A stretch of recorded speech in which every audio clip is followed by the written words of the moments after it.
Rising Rajasthan में media, सरकार और समाज के बीच सेतु। कर्नल राज्यवर्धन सिंह राठौड़ ने कहा, मीडिया और सरकार के बीच सकारात्मक सहयोग पर कार्यक्रम संपन्न। राष्ट्रीय प्रेस दिवस के अवसर पर शनिवार को राइजिंग राजस्थान में मीडिया की भूमिका कार्यक्रम का आयोजन ब्रह्म कुमारी संस्थान द्वारा मीडिया की सकारात्मक भूमिका को सशक्त बनाने के उद्देश्य से आयोजित किया गया। इस कार्यक्रम में सरकार, उद्योग जगत, मीडिया और सामाजिक संगठनों के प्रतिनिधियों ने भाग लिया। कार्यक्रम का शुभारंभ कैबिनेट मंत्री कर्नल राज्यवर्धन सिंह राठौड़ द्वारा वीडियो कॉन्फ्रेंस के माध्यम से हुआ। उन्होंने कहा कि मीडिया सरकार और समाज के बीच एक सेतु का कार्य करता है और राइजिंग राजस्थान के निर्माण एवं सफलता में इसकी अहम भूमिका है। उन्होंने युवाओं सहित हर वर्ग के विकास के लिए सरकार की प्रतिबद्धता पर जोर दिया। भाजपा प्रदेशाध्यक्ष मदन राठौर ने अपने संबोधन में कहा कि मीडिया को समाज के समक्ष सरकार के सकारात्मक कार्यों को उजागर करना चाहिए। उन्होंने राइजिंग राजस्थान के निर्माण में मीडिया की भूमिका को सराहा। ब्रह्म कुमारी जयपुर सब जोन प्रभारी राजयोगिनी सुषमा दीदी ने कहा कि मीडिया समाज में नई चेतना लाने का सशक्त माध्यम है। राजयोग के अभ्यास से मीडिया सकारात्मक पहलुओं पर ध्यान केंद्रित कर सकता है और भय के माहौल में समाज को संतुलन प्रदान कर सकता है।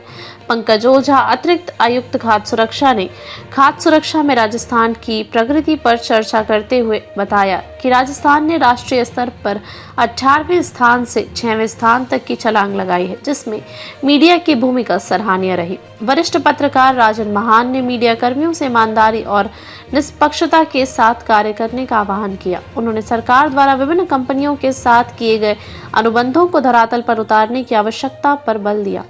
पिंक सिटी प्रेस क्लब के अध्यक्ष वीरेंद्र सिंह ने पत्रकारों से सामाजिक सद्भाव और पत्रकारिता धर्म का पालन करने का आग्रह किया और सरकार से पत्रकारों की सुरक्षा सुनिश्चित करने की मांग की।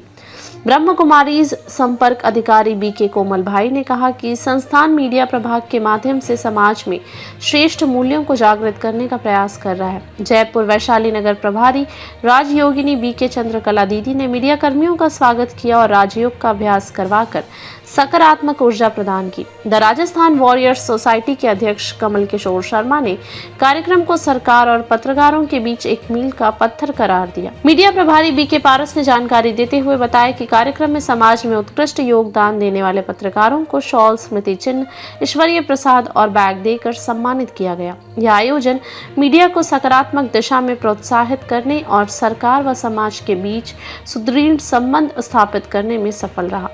धन्यवाद। जब धरातल पर उतर रहे हैं, कौन सी ऐसे सेक्टर्स हैं जहां पर हम इन्वेस्टमेंट और बेहतर कर सकते हैं, ये सारी जानकारियां भी हमारे पत्रकार बंधुओं को बहुत अच्छी तरह, पूरी तरह बता रहती है। मैं देख रहा हूँ स्क्रीन पर मदन जी, हमारे प्रदेश के अध्यक्ष, पधारे हैं।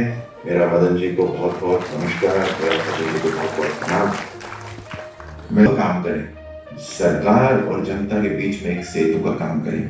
जैसे मैंने शुरू में कहा था, ये सैनिकों से कम नहीं है, ये कलम के सिपाही हैं जो देश को सुरक्षित, समृद्ध बनाने में अपना योगदान करते हैं। अब अक्सर देखिएगा पत्रकार बहुत सरल जीवन जीते हैं, लेकिन क्या क्या कदम विशेष तौर पे उठा रहे हैं, क्योंकि आप भी जानते हैं इस तरह की समिट्स पहले भी कई बार हुई हैं, लेकिन जितना राजस्थान को उसका लाभ होना चाहिए था, फायदा मिलना चाहिए था, वो अनफॉर्चुनेटली नहीं मिला। तो आप लोग किस तरह से, आपकी परिकल्पना क्या है और ये इंश्योर करना कि ग्रासरूट्स तक आके उसके फायदे लोगों तक पहुंचे, उसके लिए आप लोग क्या विशेष कदम उठाएं? राजन जी, बहुत अच्छा सवाल है आपका। मैं धन्यवाद देता हूं आपको इस सवाल के लिए। मैं संक्षिप्त में अपनी बात रखता हूं कि सरकार को चुना है जनता ने और सबसे बड़ी जिम्मेदारी सरकार की यही है कि हम राजस्थान के अंदर एक सुरक्षित माहौल, एक विकसित राजस्थान बनाए। ये विकास जो है, ये राजस्थान का जब हम विकास कहते हैं तो ये हर शहर, हर गांव, हर ढाणी तक पहुंचे। खास तौर से हमारी युवा पीढ़ी को आगे बढ़ने का एक रास्ता मिले, चाहे वो डायरेक्ट एम्प्लॉयमेंट हो या इनडायरेक्ट एम्प्लॉयमेंट हो, चाहे एंटरप्रेन्योरशिप हो या कहीं पर सर्विस के माध्यम से हो। राजन जी, आप और हमारे सभी पत्रकार बंधु ये जानते हैं कि जहाँ पर सुविधाएं होती हैं, जहाँ मार्केट होता है, जहाँ रॉ मटेरियल होता है, जहाँ पर अलग अलग उद्योग आ सकते हैं, बिजनेस व्यवसायी वहीं जाते हैं। हाँ, ये जरूर है कहीं ना कहीं उनका एक लगाव अपनी मातृभूमि से भी होता है, लेकिन फाइनली जहाँ रेवेन्यू जनरेशन होगा वहीं पर ही व्यवसाय जाएंगे। अब उस लिहाज से राजस्थान को अगर हम देखें तो सबसे पहले मैं कहता हूँ एक कदम पीछे लेता हूँ।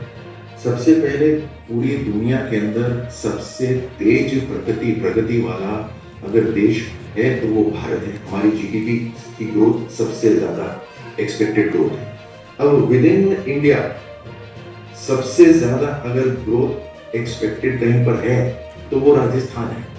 हमें इसका लाभ उठाना चाहिए और उस लाभ उठाने के लिए हम सबको एक सहयोग देने की जरूरत है, सबको शामिल होने की जरूरत है। अब जब हम विदेश गए थे तो एक जगह मुझसे सवाल पूछा गया कि आपको 3 चीजें बताइए जिसमें राजस्थान में वाकई उद्योग लग सकता है।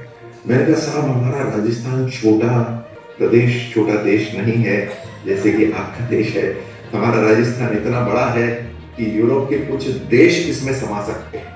तो हम 3 तो मैं बोल ही दूंगा, लेकिन हमारे पास अनेकों सेक्टर्स हैं जहां पर हम प्रगति कर सकते हैं। फॉर एग्जाम्पल हमारे राजस्थान के अंदर एक क्षेत्र ऐसा है जहां पेट्रोकेमिकल पार्क अपने आप कर सकते हैं। पूरा पेट्रोकेमिकल जोन है हमारा पहाड़ में पचपदरा के अंदर। तो कुछ देशों के अंदर तो एक ही सेक्टर होता है, लेकिन हमारे यहाँ टूरिज्म भी एक बहुत बड़ा सेक्टर है। उसके साथ साथ अगर भिवाड़ी, नीमरा, अलवर देखा जाए तो वहाँ ESDM यानी एक इंजीनियरिंग सिस्टम डिजाइनिंग है। जब समाज सम्मानित करता है मुझे लगता है उससे बड़ा सम्मान कोई होता नहीं है। एक बार फिर मैं हमारी बहनों को बहुत बहुत धन्यवाद देता हूँ इस अवसर पर मुझे जुड़ने का मौका दिया। मैं हमारे पत्रकार साथी जो जिनको सम्मानित करा जा रहा है और जो इस कार्यक्रम में शामिल भी हैं, चाहे वीडियो के द्वारा या प्रत्यक्ष रूप से, उन सभी को मैं प्रणाम करता हूँ। मेरा बहुत बहुत धन्यवाद, मेरा बहुत बहुत आभार कि ये सम्मान मुझे दिया। जय हिंद। आपका बहुत बहुत शुक्रिया।